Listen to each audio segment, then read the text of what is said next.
Welcome to Get Sleepy, where we listen, we relax, and we get sleepy. My name's Thomas, and I'm your host. Tonight, we'll be going to a barbecue in Ocho Rios, Jamaica, with Anake and Michael. It's almost always good weather for a barbecue on this little island. It will be narrated by Arif, and the story was written by Shauna Marie. A big thanks to both.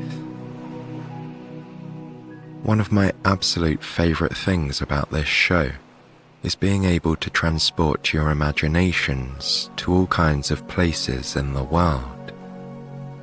And we narrators have the lovely fortune of being able to read them for you, to set the scene in as calming a way as we can, and to learn something new along the way with each and every story from our amazing writers. Before we travel to Jamaica tonight, I invite you to spend a few moments picturing a place or setting that brings you a deep sense of calm and relaxation. Let go of any temptation to problem solve or to remind yourself of the day just gone and what's to come tomorrow. All of that can wait, as it serves us no purpose at this time. Instead, visualize a place where you can truly relax. Perhaps it's a warm, sunny beach where waves gently crash on the shore. Maybe it's a peaceful woodland where birds flit through the trees and leaves rustle in the breeze. It might be somewhere in your own home, or a local coffee shop that you like to visit for a delicious drink and maybe some people watching. Don't feel the need to force anything. You may prefer to just listen along, allowing your breathing to flow softly and slowly while you relax deeper into bed. But if you do have a place in your mind, a tranquil scene you can visualize, then enjoy the serene splendor of it for the next few moments. Consider the sights, sounds, smells, tastes, and even the way the air moves over your skin.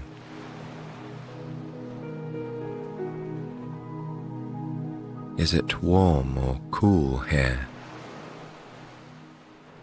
Are there familiar things you've seen before, be it other people or objects and pieces of nature?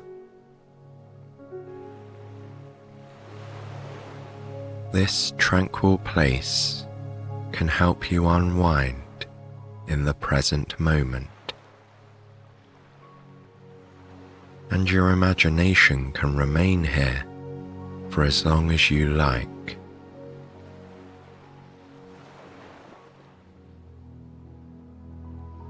Whenever you are ready, gently bring your attention back to the here and now,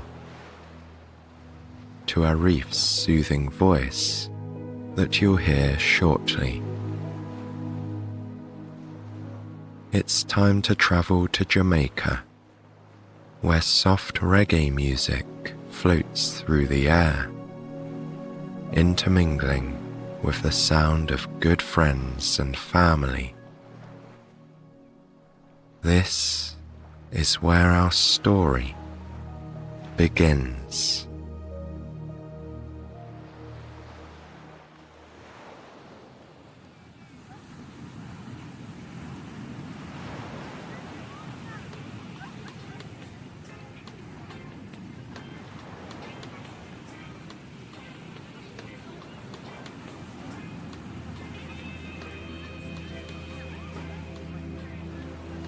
There was a balmy heat the partygoers had acclimated to.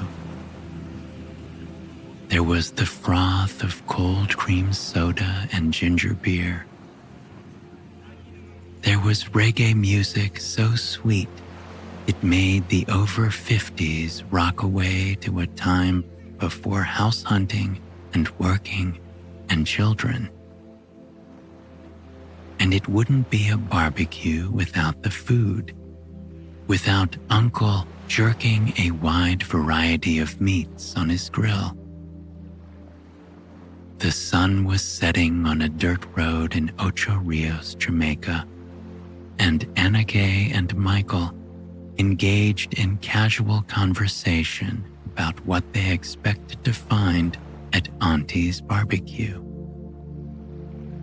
She wasn't actually Auntie, but it was the way of the Caribbean that to be older was to be respected, to be family. Anake and Michael were in their last year of high school, and their homes were situated right next to each other. They had grown up together. Their families mingled with each other. When it was time for Anake's hair to be hot-combed or replaited, the families congregated on either veranda on some weekend. Either Anake's mother or one of Michael's sisters would part thin sections of Anake's wild head of hair, sure to grease the parts in her scalp as they went. And bit by bit, Anake's hair was done. The two families would take turns preparing food and telling jokes until the thing was finished. And morning became noon, became evening, became night, at which point the youngest were sent to bed, and the adults would down a variety of sweet, earthy, malty drinks. The adults of the two families were so invested in the ins and outs of their countless conversations. Sometimes the children would wake in the morning to find their parents stretched out on the long rocking chair or on a deck chair on the veranda, fast asleep. Michael and Anake were still walking, but it wasn't obscenely hot. The trick to surviving the heat was to walk slowly, to start the day before the sun was up, take a break in the afternoon, and finish running errands when the sun was busy soaking its feet in the horizon. Michael plucked 2 mangoes off a nearby tree and tossed one at Anake. He knew that mango was her favorite fruit. Luckily, the 2 pieces of fruit were ripe and gave completely when the bears sunk their teeth into them. Anake's mouth was sweet with the flavor of the fruit. As she munched on it, she looked along the road. The heat had baked the red dirt into a path that could be walked and driven on. On the outskirts were houses with tin roofs and red brick and black metal verandas with marble floors. Every 10 minutes, there were container stores These were small metal stores that sold a few things to sustain the passing travelers. Inside, you would find sweet, multicolored beverages that you could drink out of a bag, regular canned sodas, cookies and crackers, and a selection of moist, spiced buns. If you were lucky, you would find a can of bright orange cheese you could tuck inside the bun and eat as a meal to hold you over until you got wherever you needed to go. The selling men had all gone home. They were no longer roaming the dusty roads at 7 in the evening. Sometimes, when Michael's older sister drove him and Anneke into town, they would spot a number of men selling their wares. Occasionally, the product was a green coconut with the top cut off so you could stick a straw inside. Maybe it was guinep or Spanish lime,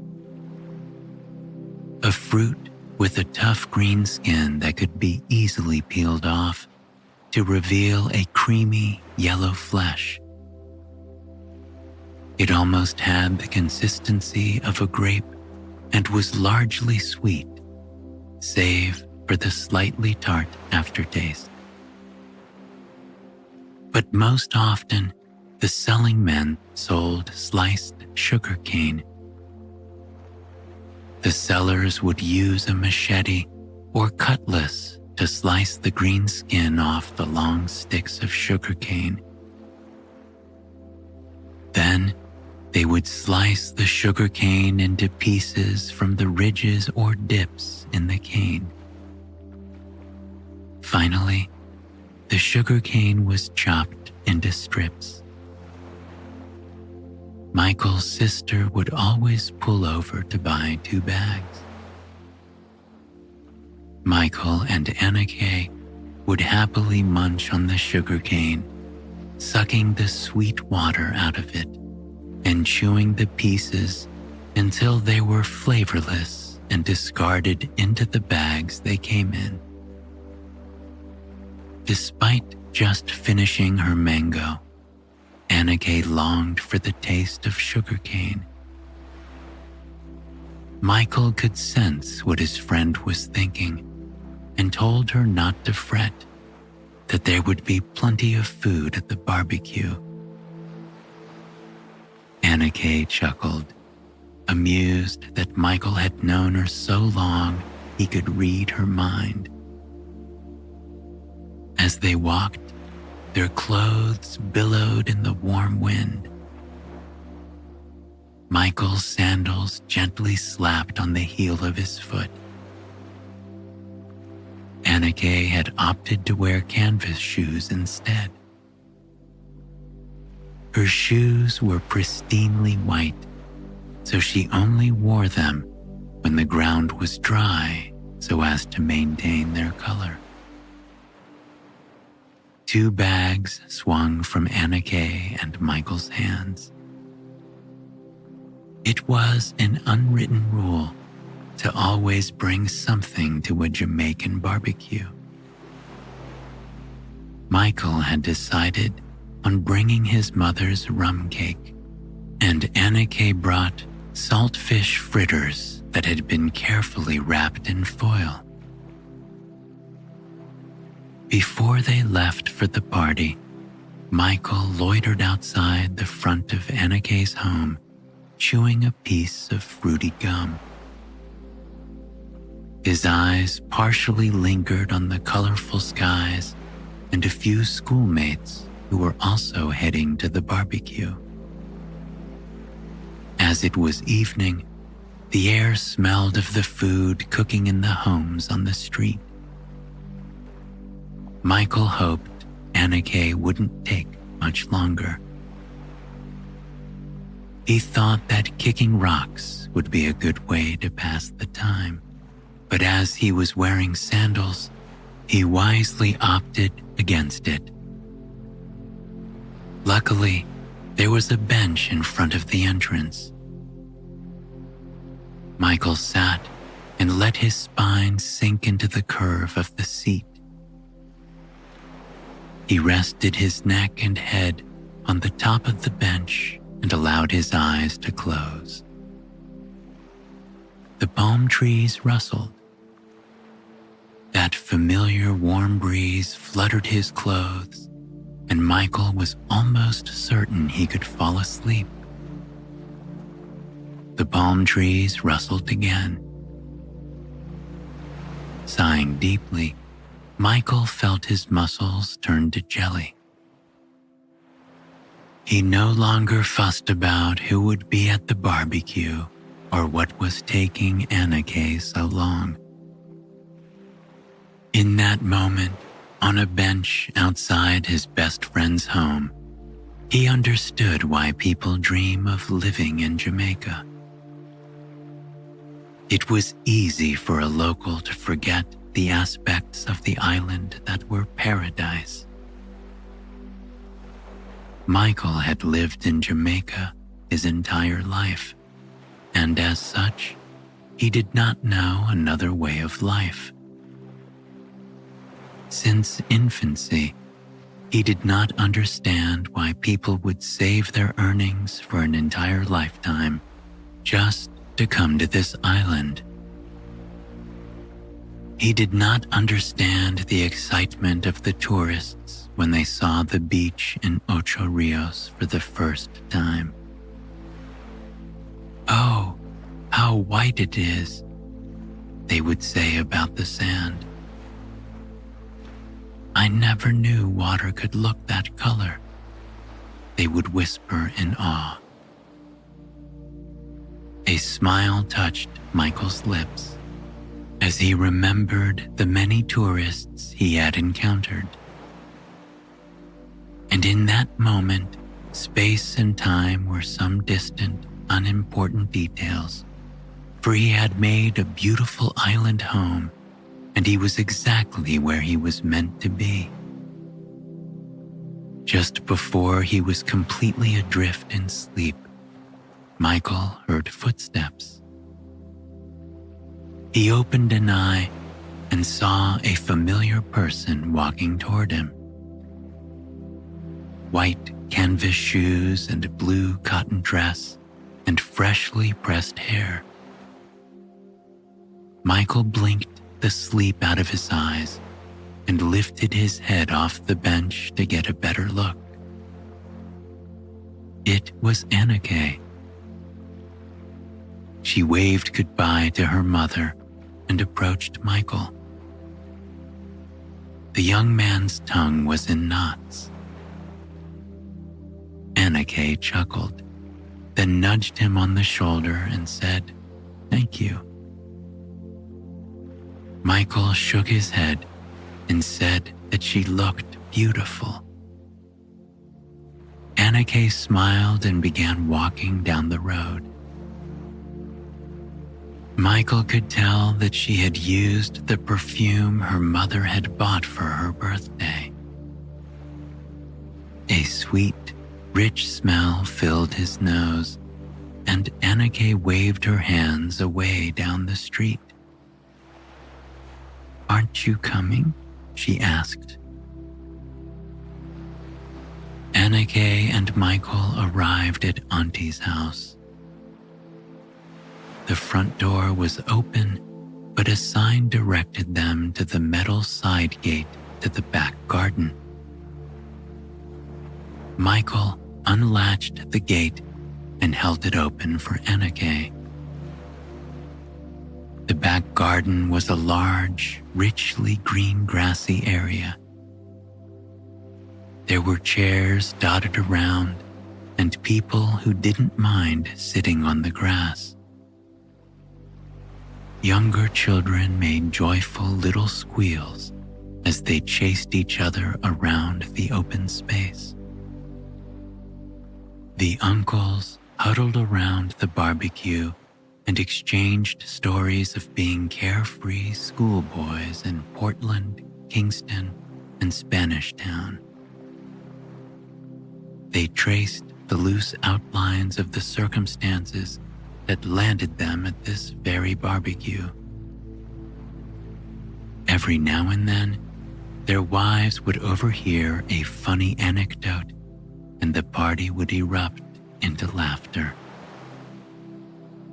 A few youngsters from Michael and Anna Kay's school hung around the serving table and would sneak soft and crispy strips of plantain into their mouths when the aunties weren't watching. Anna Kay contemplated doing the same. Fried plantain was one of her favorite foods. Plantains are in the same family as bananas, but they are slightly bigger with a thicker skin and a chalky sweetness when uncooked. Michael shyly waved by the gate, and everyone turned to shout an enthusiastic greeting. Anna Kay took her and Michael's bags of food over to the aunties, who greeted her with a kiss on both cheeks and applause at how good she looked. A group of boys congregated around Michael and exchanged high fives and well-worn jokes. Their younger brothers and sisters continued to run in between their older siblings in a game of stuck in the mud. Their excitement was plain, so overwhelmed to be old enough to go to a barbecue without their parents. Anna Kay wandered inside the kitchen to wash her hands before plating her and Michael's food. It was typical at a barbecue to put all the dishes on a table spread and place a stack of plates on the far end of the table so that guests could come and serve their own food. On a separate table, there were snacks, drinks, and punch. Jamaican punch was an amalgam of exotic flavors. Partly pineapple juice, sorrel, cinnamon, fruit syrup, slices of ginger, lemon soda, slices of orange, lemon, and a kilo of ice. There was a ladle hooked to the inside of the punch's multicolored tub. Occasionally, one of the uncles or aunties would refresh the tub with more syrup, juice, or soda.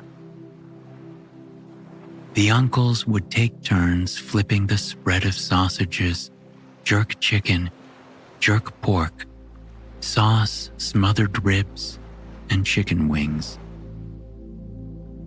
Occasionally, they would sample their hard work before adding more spice to the sauce bowl beside the grill and brushing the meats with even more glaze. Anna Kay had found herself a nice, quiet spot on a swinging garden chair. She observed the scene around her, friends and families and peers she had known since infancy. The smoky scent of the evening's dinner wafted in her direction, and all she could do was sigh, content. Michael broke away from his group of friends and walked toward Anna Kay. He plopped down beside her and casually asked, "Can I buy you a drink?" Anna Kay chuckled. She grasped at thin air, pretending to count imaginary money, then opened Michael's palm, exaggerating the gesture of giving him a handful of dollars. Michael looked at his palm and counted the imaginary money. Frowning, he looked at Anake. "You're a cent short," he said. Anake snorted, which only caused Michael to bend double with laughter. It took them a long while to catch their breath. And when they had, Michael gave Anake a tissue to wipe her tears. He stood and walked toward the drinks table, and in no time at all, he returned with 1 can of ginger beer for himself and another can of soda. Anake read the label on the can and smiled. It was cream soda, her favorite. Soon the school friends spotted Michael and Anake and drew nearer. They gradually arrived at the portion of the evening where they reenacted scenes from high school in perfect patois. Each teenager would hold the gaze of the entire party as they performed their stories. The adults, watching on from the grill, would listen with unbridled curiosity until the punchline landed. And then everyone had broad smiles, bodies bent double from laughter. It was time to eat. An older auntie said grace, and everyone lined up at the short end of the food table to get a plate of food. It seemed to Anake that there was more food than she thought. Auntie had brought out a few more dishes from the kitchen, but which auntie? Anake could not be sure. There was now a pot of stew, a bowl of hard food, fried dumplings, festivals, and crispy fritters. And that was to add to the bowls of ackee and salt fish, braised oxtail, fried breadfruit, and sautéed callaloo. Hard food is a selection of boiled dumplings, bananas and yams, both yellow and white. Once, Anake asked Michael if he would ever eat hard food by itself, and Michael shook his head firmly, saying, "You have to have it with stew, so it can soak in the sauce." The older siblings held 2 plates, one of their own and one for their younger siblings. The children tugged on their older siblings' sleeves, whispering, "I just want fritters and fried plantain." They were woefully unimpressed when their big brothers and sisters piled on a heaping spoon of steaming callaloo, as per their parents' instruction. Anake had grown to like the taste of callaloo. When cooked for just long enough and sautéed with enough onions and peppers and spice, it was delicious. It was comparable to a cross between kale, spinach, and cabbage. Round the table the guests went, each one excitedly chattering that they had never known food to look so delicious. There was sustenance in almost every color under the sun. And the sun, the real sun that once hung so high in the sky, was almost entirely gone. The lights in the house were left on, and candles were lit all around the garden. Michael held his and Anake's plates as Anake served spoonfuls of various foods onto them.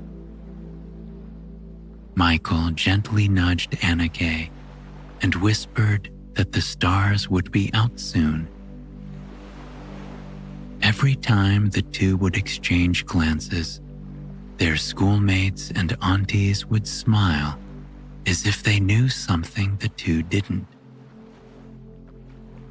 It was customary to keep the barbecue grill going in case there wasn't enough food, but in this instance, there was food in abundance.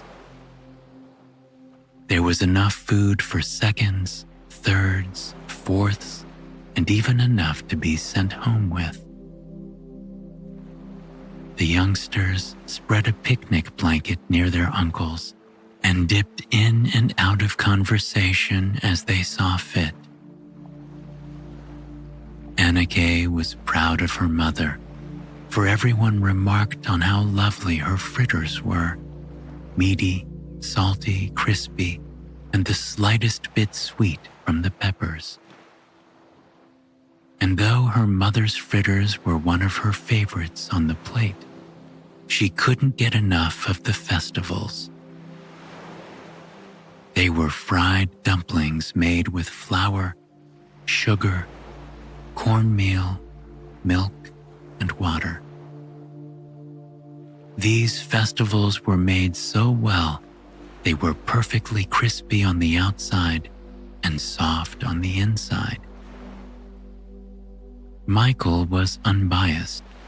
He loved all the food on his plate the same and was happy to get thirds. The stars were out. And after grazing for more food and finally allowing the food in their bellies to settle, they bopped their heads to the sweet tunes of ska and reggae. Uncles took the hands of the aunties who stood dutifully over the food and beckoned them to dance. At first, it was all frowns on the aunties' part, until they finally relented and gave themselves over to the moment. Michael and Anna Kay watched from a grassy spot. The night air was turning cooler, and Michael, in a moment of bravery, asked Anna Kay to dance. She agreed. Michael pulled Anna Kay to her feet, took her hand in his own, and wrapped an arm around the middle of her back. At first, Anna Kay was so very aware of the eyes of her classmates until the music continued to play. And like a love spell, it rested in the pit of her belly, and all she could do was sway. Anna Kay did not know if it was the gentle bounce of the melody or the sound of the steel pan drums emanating from the speakers, but she was sure she could stay this way forever. At some point, Anna Kay and Michael kicked off their shoes so they could feel the cool grass on the soles of their feet. The grass, so dense it was like a carpet, had all the uncles and aunties kicking off their shoes too. The tables were changed over, the punch refreshed once more, and the leftover food was taken to the kitchen so dessert could be served. Anna Kay and Michael were the last to pull themselves away from the far side of the garden toward the table of afters. Anna Kay was so flushed from dancing that the ends of her pressed hair had begun to curl. She dove a hand into the bucket of icy water that contained a selection of sodas in hopes of grabbing another cream soda. A pleased expression spread across her face when she managed to find one on her second try. Michael picked up a bottle of malty soda and began jesting with an uncle. As usual, everyone who had prepared dessert had outdone themselves. There was a selection of cakes, carrot, rum, and vanilla. There were more traditional desserts too, spiced buns slathered with butter and topped with a sweet orange cheese. On the far end of the table was cornbread, coconut drops, and sweet potato pie.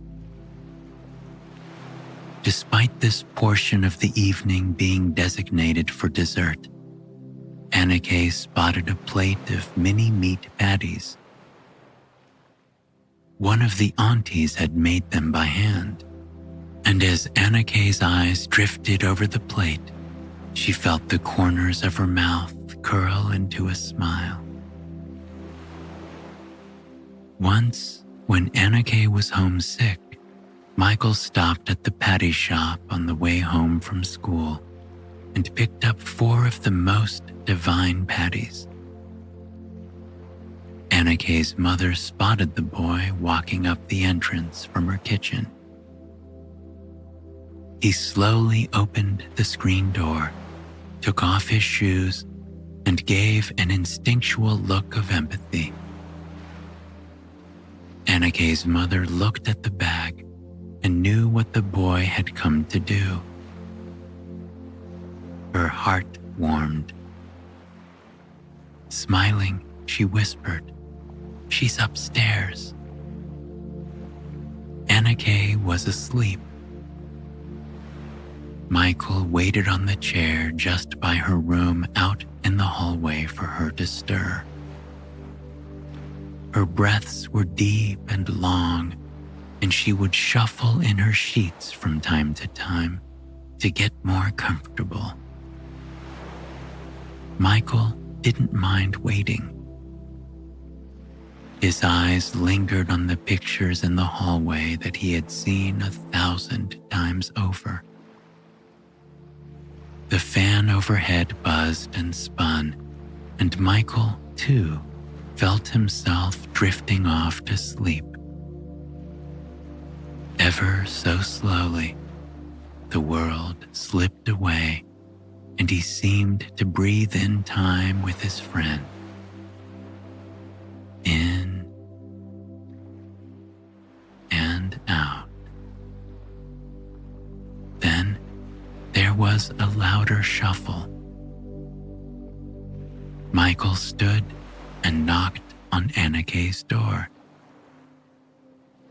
The girl shot him a lazy smile with sleep still in her eyes. She knew what he had brought. She had smelled the food wafting into her room from the hallway.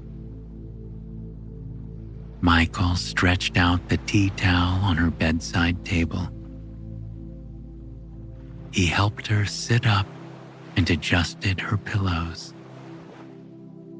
And when it was time to eat, he sat on the wide windowsill ledge and watched her take the first bite.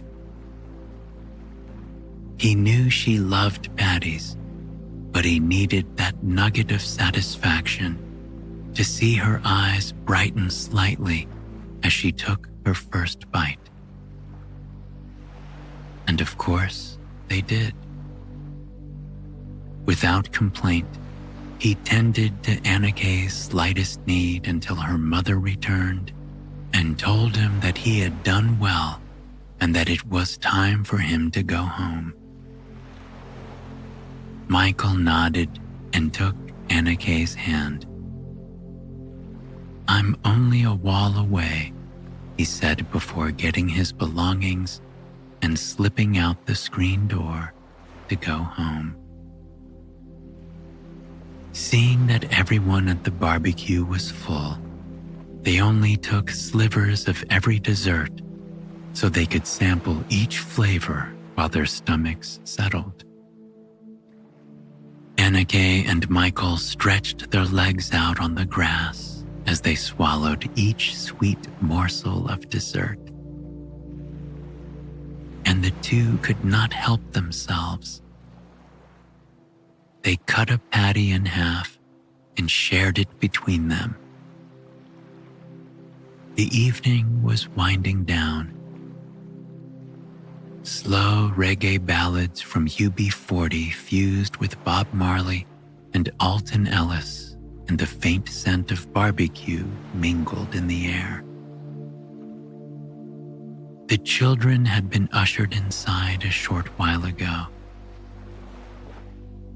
They had been covered with handmade blankets on the various sofas so they could sleep until their parents were ready to collect them in the morning. Eventually, the aunties, content that everyone was satisfied, wandered over to their husbands. Some pulled chairs over, and some were happy to perch on their husbands' laps. They began to recount their engagement stories, their recollections of their weddings, and how they had a party just like this. How they had danced in the park or on a beach until the sun went down and came up again. Michael and Anna Kay listened from their spot of grass. Michael told Anna Kay that they would have stories like that one day, that they would recount that evening in June when they went to a barbecue and Anna Kay's freshly pressed hair curled at the ends from the heat. Anna Kay leaned her head on Michael's shoulder, and the aunties asked who wanted hot Milo. Milo was a tinned powdery substance that made a malty hot chocolate when mixed with water and milk. Cups of the sweet drink were shared out between the uncles, aunties, youngsters, Michael and Anna Kay. The heat of the sun had mostly burned off, and though it was humid, the wind was still slightly chilly. Everyone was relaxed beyond measure. The children were most definitely asleep, and their siblings were picking at food in the kitchen. The uncles began cooking up some more food they could have at midnight, and the desserts and patties were covered with round pieces of foil. Some of the aunties had gone inside to boil water to make more Milo. The air was still, and everyone in the surrounding neighborhood was asleep. Michael was about to go inside to get Anna Kay a shawl when the youngsters spilled out of the screen door toward the two. Someone had the idea to go to the beach to watch the sunrise. Most of the young people, including Anna Kay and Michael, went into the adjoining living room to catch a nap before leaving for the beach. And just before they fell asleep, Michael scanned over Anna Kay's face and saw that her locks were now entirely curly.